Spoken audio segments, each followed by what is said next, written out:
segment. Should we be concerned about DeFi rewards and the way they're implemented? So this has been kind of one of the contentious issues in Algorand for a while. Some people don't think that the foundation should be putting money into this. Others think it's a good thing. And there was some concern that there wasn't really a vote on this. So let's just dive into this conversation. This is from Governor Hat. We've covered some of his stuff before. He said, I would really like an explanation from Eric LDN, who is the business development and capital markets person at Algorand Foundation. Following me, I should probably follow him back, eh?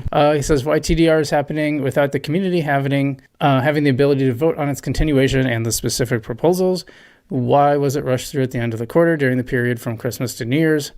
What, if any, analysis was done to impact consensus, decentralization, and network security by allowing protocols to use free TDR to incentivize their own liquid staking tokens?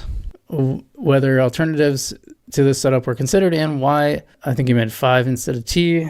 It's kind of right next to each other, so I see that. Why LSTs were not carved out from the permitted usage of TDR, and why alternatively or eternally caps put on the new raw reward totals that can be toward any one LST so as not to provide preferential advantage to any LST. And I think that's some very legit questions. I think Adri weighed on this.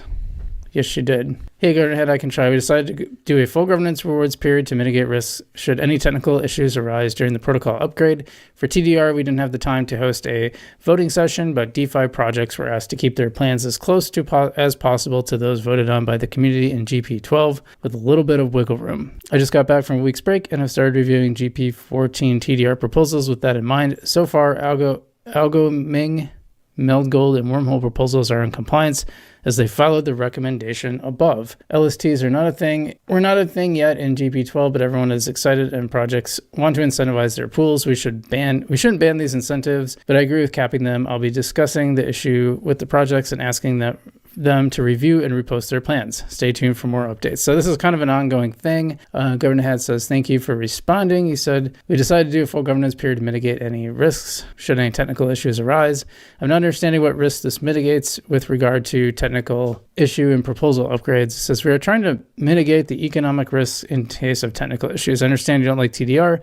You made that very clear multiple times. However, it's been approved by governors with high approval since it started.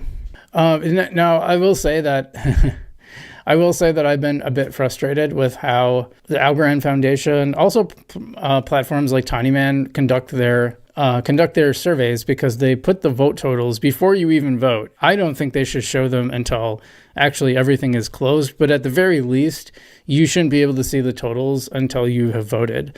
So the problem with that is as soon as the vote starts going one way, that will start influencing people who come in after that in a couple of ways. One, if you were on the fence and you see that one is like 90% and one is 10%, you're probably not going to vote for the 10% because you figure it's going to lose. Or if you are decided to vote, and I think this is less likely because you usually have to vote.